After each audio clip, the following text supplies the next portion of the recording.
menang dipuja, kalah dihujat. Sedangkan penonton pengennya tim kesayangan menang terus. Jika menang, mereka memuja pelatih, tetapi jika timnya kalah, mereka menghujat pelatih. Bagaimana komentar Anda, bosku? Kalimat itu cukup menggambarkan realitas dunia sepak bola, terutama di level profesional. Pelatih memang berada dalam posisi yang sulit karena ekspektasi tinggi dari supporter, media, dan manajemen klub. Ada beberapa hal yang menjadikan trigger terkait fenomena ini. Dalam sepak bola modern, hasil adalah segalanya. Sebagus apapun strategi atau permainan tim, jika tidak ada kemenangan, tekanan akan datang. Pelatih seringkali dinilai hanya dari skor akhir, bukan dari kerja kerasnya dalam membangun tim. Supporter ingin melihat timnya menang terus, yang dalam kenyataan itu tidak mungkin terjadi. Saat tim menang, pelatih dipuja sebagai jenius, tetapi saat kalah, pelatih dijadikan kambing hitam, bahkan jika para pemain yang tampil buruk. Ini adalah siklus umum dalam sepak bola. Dari pahlawan ke pesakitan dalam sekejap. Kadang pelatih sudah melakukan yang terbaik, tetapi faktor lain seperti kualitas pemain, cedera, atau keputusan wasit mempengaruhi hasil. Banyak pelatih hebat yang dipecat hanya karena rentetan hasil buruk, padahal mereka punya filosofi dan rencana jangka panjang. Lalu peran media sosial memperburuk situasi. Zaman dulu, kritik hanya datang dari media atau stadion. Sekarang hujatan bisa datang dari mana-mana lewat media sosial. Pelatih harus punya mental baja untuk menghadapi tekanan dari fans yang terkadang terlalu ekstrim. Sepak bola memang kejam terhadap pelatih. Mereka dituntut untuk menang terus, padahal itu mustahil. Sikap supporter yang berubah-ubah dari pujian ke hujatan sudah menjadi bagian dari dinamika sepak bola. Pelatih terbaik adalah mereka yang bisa bertahan di tengah tekanan ini dan tetap fokus pada pekerjaannya. Di Indonesia, tekanan terhadap pelatih sepak bola bisa sangat besar, guys.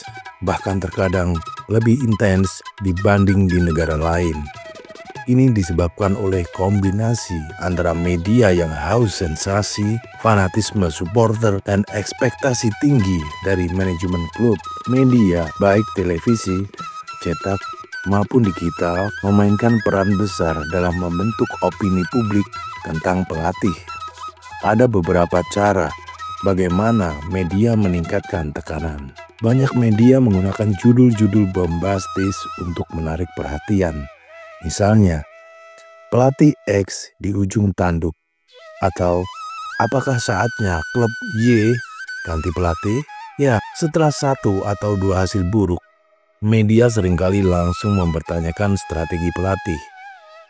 Meskipun sebenarnya masalahnya lebih kompleks, misalnya karena cedera pemain, atau mungkin karena keputusan wasit. Media juga sering mengangkat rumor tentang pemecatan pelatih atau kedatangan pengganti yang semakin memperburuk tekanan psikologis. Contoh nyata adalah bagaimana media di Indonesia seringkali lebih sibuk membahas masa depan pelatih setelah kekalahan daripada mencari solusi jangka panjang untuk tim. Lalu faktor fanatisme supporter dan tuntutan berlebihan. Supporter di Indonesia dikenal sebagai salah satu yang paling fanatik di dunia. Fanatisme ini bisa menjadi kekuatan positif dalam mendukung tim, tetapi juga bisa berbalik menjadi tekanan yang luar biasa terhadap pelatih, guys. Supporter menginginkan tim mereka menang terus, bahkan jika tim tidak memiliki skuad yang cukup kuat. Kondisi saat hujatan di media sosial sudah sangat tinggi dan mudah untuk dilontarkan. Saat tim kalah, pelatih sering menjadi sasaran hujatan di Instagram, YouTube, Twitter atau X, dan Facebook, dan lain sebagainya. Komentar-komentar negatif bisa datang dalam jumlah yang sangat besar yang menambah tekanan psikologis hingga memicu tekanan pemecatan. Ada kasus di mana supporter mendesak klub untuk segera memecat pelatih setelah beberapa hasil buruk, bahkan dengan aksi demonstrasi di stadion. Misalnya, dalam Liga 1 Indonesia, beberapa pelatih hanya diberi beberapa pertandingan untuk membuktikan diri. Jika hasilnya tidak sesuai harapan, mereka bisa langsung dipecat, guys. Bahkan sebelum musim berakhir, Selain media dan supporter, manajemen klub di Indonesia juga cenderung reaktif terhadap tekanan eksternal. Beberapa faktor yang mempengaruhi keputusan mereka, klub yang kalah terus-menerus bisa kehilangan sponsor, sehingga manajemen sering memilih jalan pintas dengan mengganti pelatih.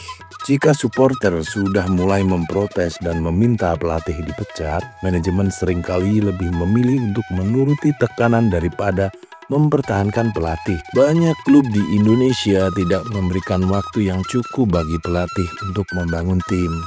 Akibatnya, ada banyak pelatih yang dipecat sebelum sempat menunjukkan hasil kerja mereka. Tekanan terhadap pelatih di Indonesia berasal dari 3 faktor utama.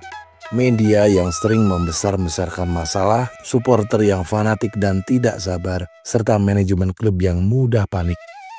Semua ini menciptakan situasi di mana pelatih harus selalu menang untuk bertahan, tanpa diberikan cukup ruang untuk membangun tim secara jangka panjang, guys.